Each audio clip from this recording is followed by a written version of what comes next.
C'est mon anniversaire! C'est ridicule. Salut tout le monde, donc aujourd'hui nous sommes le 1er juillet, c'est le jour de mes 20 ans et puisque c'est un samedi et que c'est jour de tuto, je me suis dit pourquoi pas faire mon gâteau d'anniversaire. Donc c'est absolument pas celui que je vais avoir en vrai, hein, voilà, je tiens à préciser.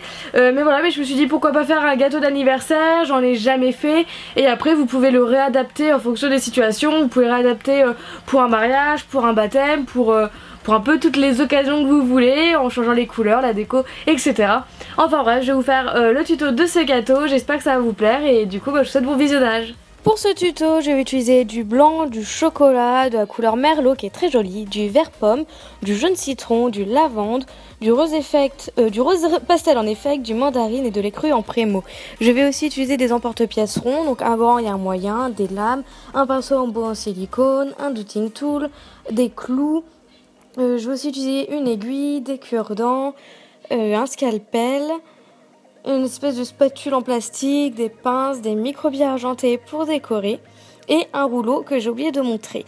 Donc vous commencez déjà par étaler votre pâte écrue et en fait je vais faire 3 grands ronds et 3 plus petits qui seront chacun assez épais. Voilà, comme ceci.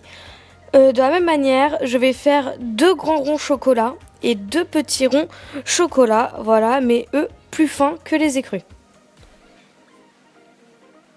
Et en fait, on va commencer par faire 2 gâteaux, le grand gâteau et le petit. Donc pour ça, je mets une couche d'écrue, une couche de chocolat, une autre d'écrue, une autre de chocolat et pour terminer, une 3e écrue. Donc voilà, vous l'aurez compris, il y a 3 couches d'écrue en prémo et au milieu 2 de chocolat. Et ça, c'est pareil pour les 2 gâteaux. Après, j'utilise mon rouleau pour bien fixer les couches entre elles. Désolée si vous entendez mes oiseaux aussi, c'est pas forcément cool.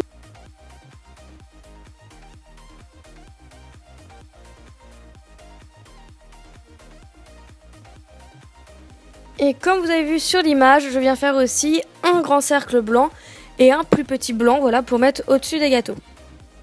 Et vous empilez aussi, voilà, de la même manière.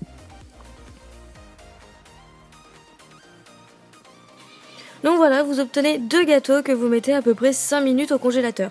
Une fois qu'ils ont bien durci au congèle, je viens réutiliser mes emporte-pièces pour que les gâteaux soient bien ronds.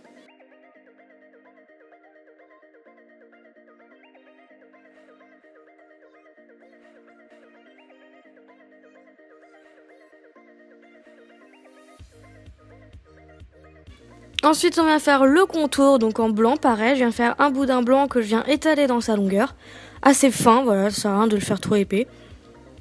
Ensuite, je viens utiliser une lame pour faire la même largeur que du gâteau.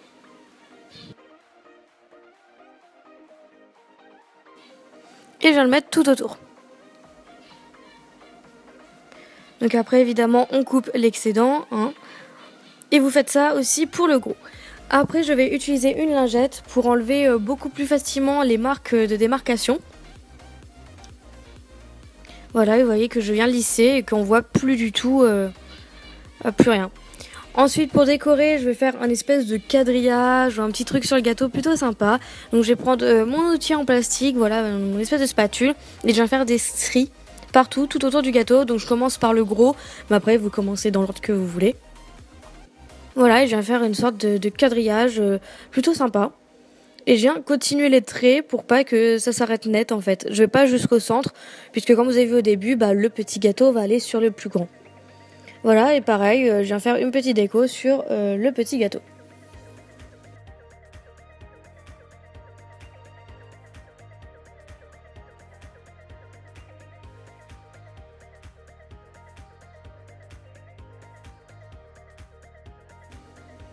Et ensuite, vous n'avez plus qu'à superposer les deux. Donc centrez-le bien, c'est plus joli je trouve.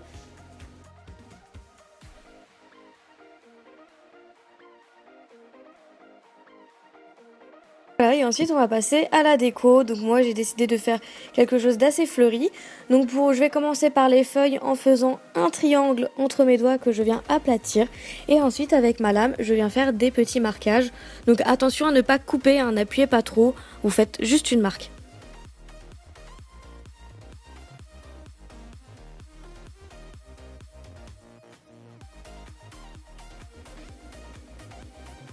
Voilà, et je viens placer sur le gâteau et après vous en faites autant que vous voulez. Hein.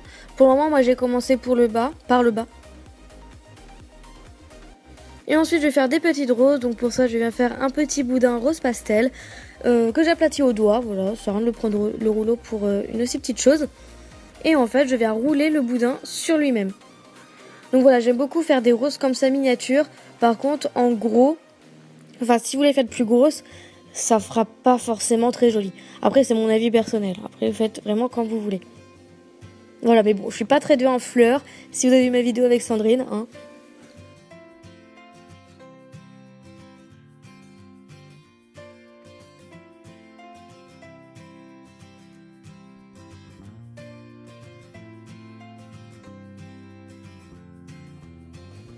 Voilà, et pareil, vous en faites autant que vous voulez, donc attention à pas trop charger, à pas étouffer le gâteau.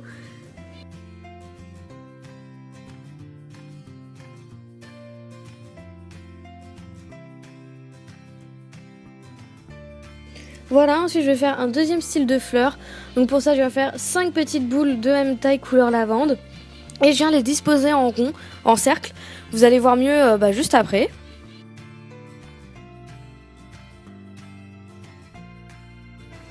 Voilà, je viens les disposer en cercle comme ça. Et ensuite avec mon Doodling Tool, je viens les écraser vers l'intérieur.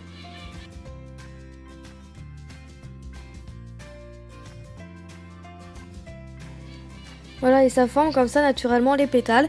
Et au centre, je viens mettre une petite boule de jaune. Et pareil, vous en faites autant que vous voulez. Et puis j'ai rajouté, pour donner un petit côté un petit peu plus foncé, les mêmes roses couleur merlot. Voilà, c'est exactement la même technique.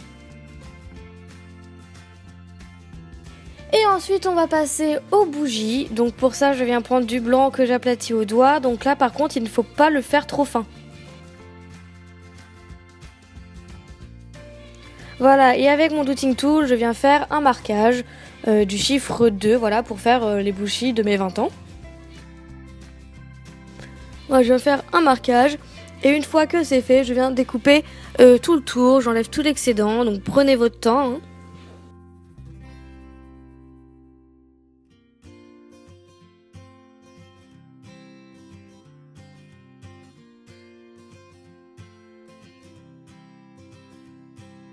Et après, évidemment, je viens donner la forme.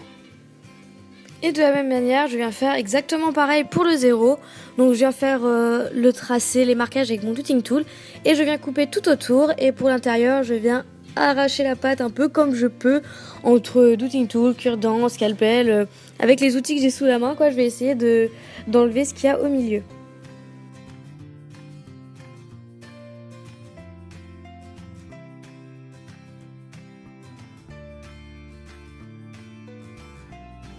Et voilà, et vous allez les mettre au congèle pour une bonne partie de temps. Et ensuite, je viens compléter ma décoration en mettant des petites micro-billes entre chaque croisement de traits. Voilà, parce que je trouvais que ça faisait un peu vide. Désolée si vous entendez mes piafs, je sais pas ce qu'ils ont là. Enfin bref. Donc là, je viens mettre des micro-billes entre chaque croisement.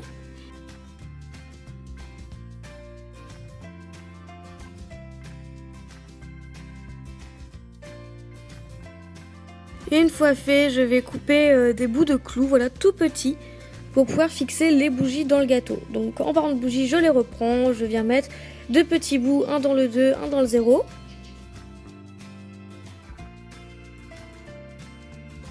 Ensuite, je viens faire des marquages. Voilà, donc là, je les enfonce pas, hein, je fais vraiment des marquages. Parce que si vous les enfoncez, ça va les déformer. Donc voilà, une fois que les clous sont marqués, je refais des trous avec un autre clou.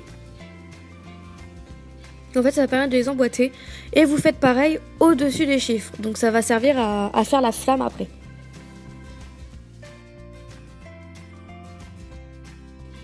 Voilà, donc là, vous voyez qu'en haut, il y a des trous. Et je vais continuer ma décoration sur le gâteau du dessus. Voilà, par rapport au marquage des chiffres que j'ai fait.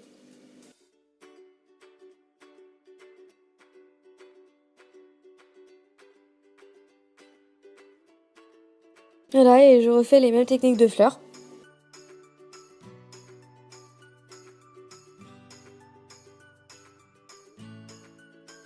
Ensuite, je vais faire les petites flammes sur mes bougies.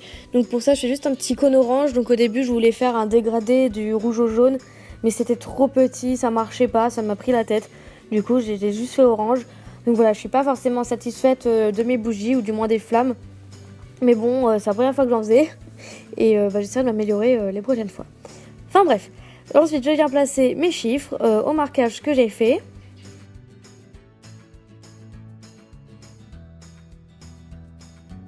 Et je viens finir ma déco. Voilà, en finissant, en mettant les roses, etc. de mes couleurs rose pastel et merlot. Vous finissez bien votre gâteau niveau décoration.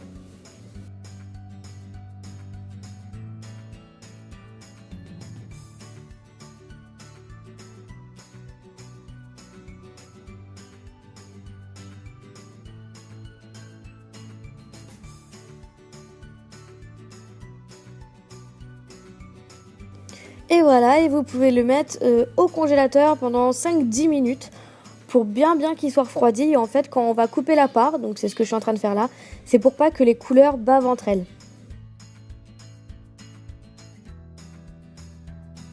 Donc là, vous coupez votre ou vos parts, voilà, vous en faites autant que vous voulez. Moi, j'ai décidé d'en faire qu'une seule.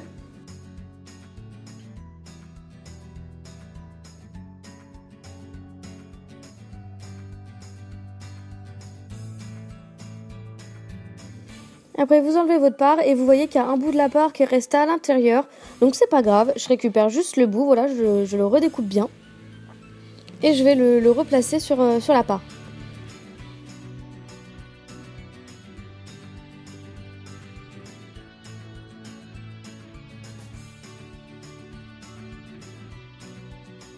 Et ensuite, je viens texturer l'intérieur de mon gâteau et ma part avec un cure-dent, une aiguille, voilà, pour faire un petit effet mousseux.